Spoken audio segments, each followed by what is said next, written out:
TRS అంటే పుట్టినప్పుడు నుంచి ఉన్న వాళ్ళు చాలామంది టీఆర్ఎస్ దూరమయ్యారు, ఎమ్మెల్యేలు కూడా టీఆర్ఎస్ దూరమయ్యారు. వెళ్ళిన ప్రతి వ్యక్తి కేసీఆర్ వైఖరి వెళ్ళామని అన్నారు. అయితే ఇప్పుడు ఇలాంటి అంటే అనేక మంది అనేక అంశాలు చెప్పారు. అయితే ఇప్పుడు మీరు మారాలనుకుంటున్నారా? మీరు ఎలాంటి మార్పు కోరుకుంటున్నారు? నేను ఎట్టి పరిస్థితుల్లో మారను, సమస్య లేవు, నేను కరెక్టే ఉన్నా, దానికి ప్రజల ఆమోదం ఉంది.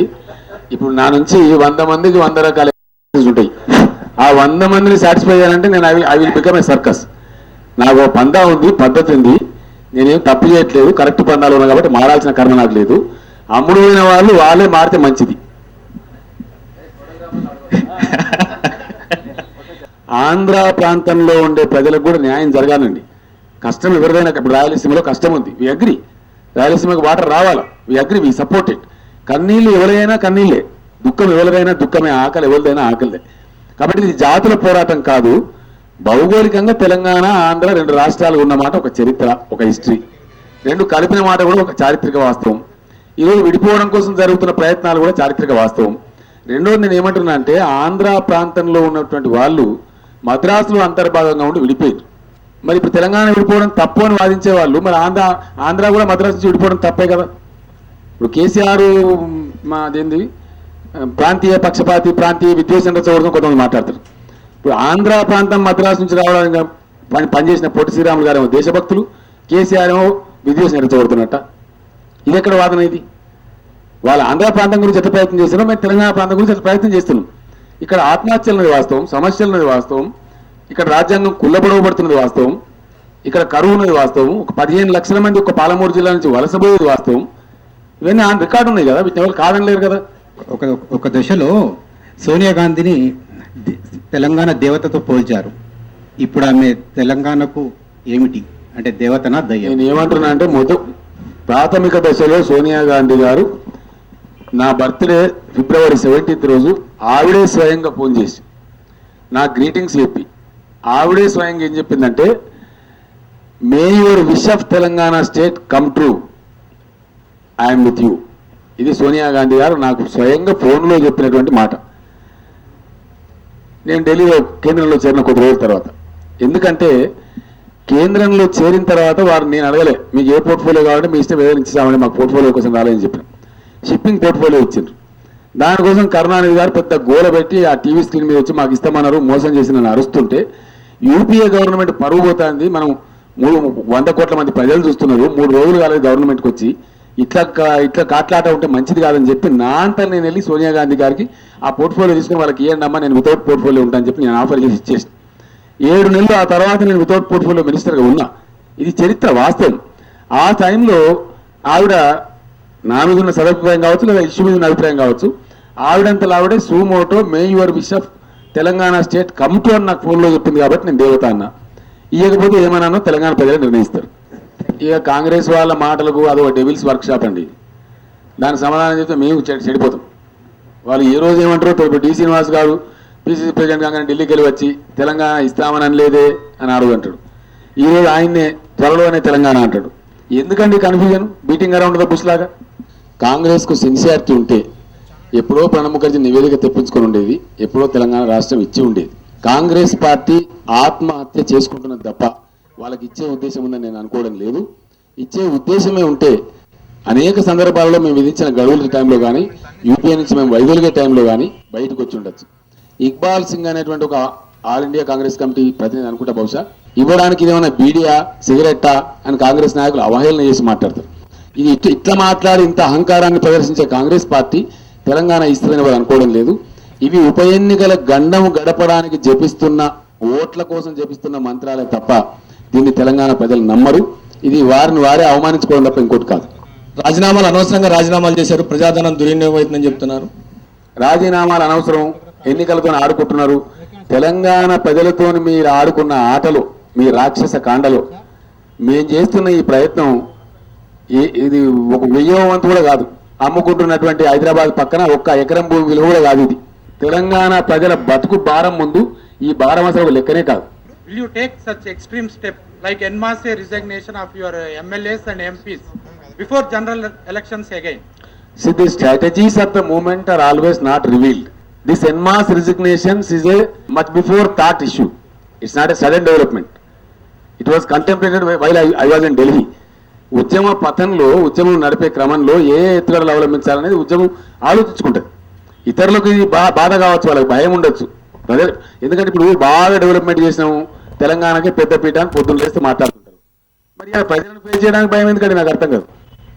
అనవసరంగా వచ్చిన ఉప ఎన్నికలు అనేటువంటి ఆలోచన ఏంది అంటే వారి యొక్క భయానికి, వారి డొల్లతనానికి, తెలంగాణ ప్రజలకు ముఖం చూపెట్టలేనటువంటి పరిస్థితికి ఇది నిదర్శనం. ఇంతకన్నా ఏముంటుంది? తెలంగాణ రాష్ట్రం ఇవ్వము, ఒకవేళ ఇచ్చినా కానీ హైదరాబాద్ కేంద్రపాలిత ప్రాంతంగా చేసిన తర్వాతనే తెలంగాణ ఇస్తామంటే అలాంటి తెలంగాణ తీసుకోవడానికి మీరు సిద్ధంగా ఉన్నారా? కాంగ్రెస్ పార్టీ రండు తిరగకపోతే ఈ దేశంలో అంతకన్నా దౌర్భాగ్యం పార్టీ ఇంకోటి ఉంటుందని నేను అనుకోను. నంబర్ 1, ఏ రాష్ట్రం ప్రజలైనా రాజధానులు అనేటివి రియల్ ఎస్టేట్ బ్రోకర్ల కోసమో, కొంతమంది పెట్టుబడిదారుల కోసమో, పెట్టుబడిదారుల కోసం ఏర్పాటు కావు. రాజధానులు అనేటివి పరిపాలనా సౌలభ్యం కోసం, ప్రజల సౌలభ్యం కోసం ఏర్పాటవుతుంది. హైదరాబాద్ సిటీ ఆంధ్రప్రదేశ్ రాష్ట్రం ఏర్పడక ముందే అంతర్జాతీయంగా గుర్తింపు ఉన్నటువంటి నగరము. ఇది 400 ఏళ్ల కింద పురుడు పోసుకున్న నగరము. తెలంగాణ ప్రజల యొక్క రక్త మాంసాల మీద, చెమట మీద నిర్మాణమైనటువంటి నగరము. ఈ నగరం తెలంగాణ ప్రజల సొత్తు తప్ప ఇదేదో కాజాలదు. ఇంకోటి ఏంటంటే ఇక్కడ ఒక విషయం ఆలోచించాలా. కేంద్ర పాలిత ప్రాంతం చేయాలంటే మరి ఇప్పుడు వైజాగ్ కూడా చేయాలా, తిరుపతిని కూడా చేయాలా, విజయవాడను కూడా చేయాలా. మరి ఇవి కూడా సమైక్య రాష్ట్రంలోనే డెవలప్ అయినాయి కదా. The fastest grown city in India is Vizag. International record ఉంది. మరి దీనికి సమ్మతిస్తారా హైదరాబాద్తో చేసేవాళ్ళు? ఇది మతిలేని గతిలేని ప్రతిపాదన అండి, దిక్కుమాల ప్రతిపాదన అసలు.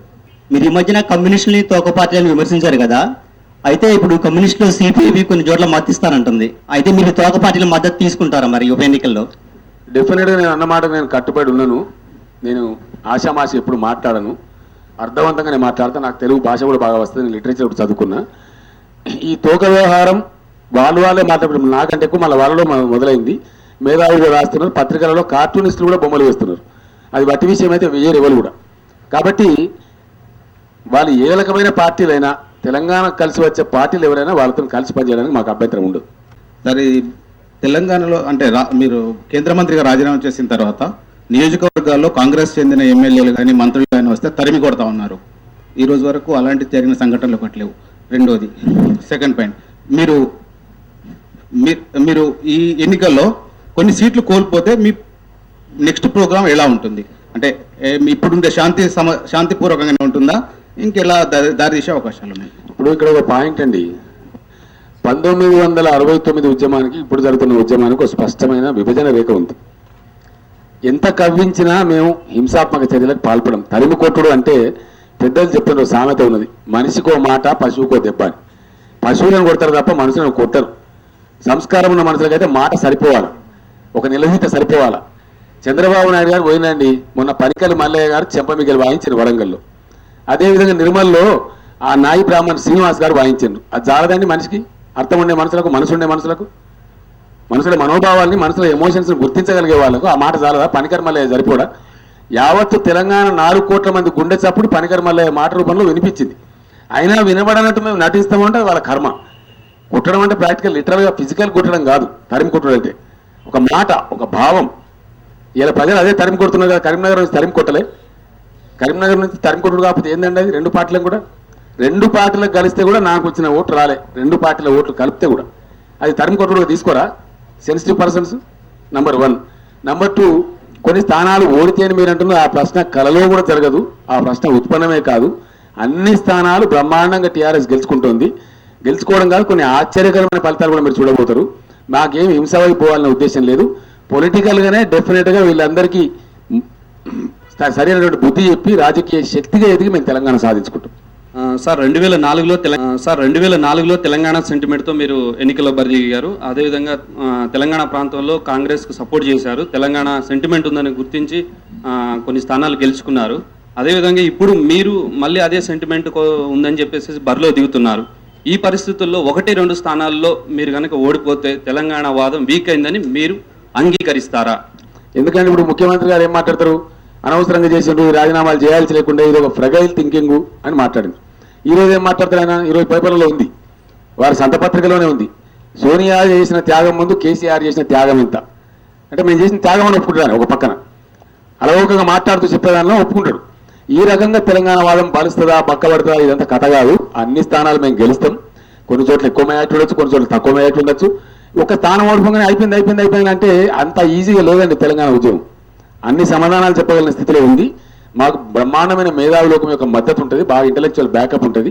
మా మేధావులు ఆలోచిస్తారు, విశ్లేషిస్తారు, తదనంతరం ఏం చేయాలో మాకు మార్గదర్శనం చేస్తారు. దాన్ని బట్టి ముందుకు పురోగమిస్తాం.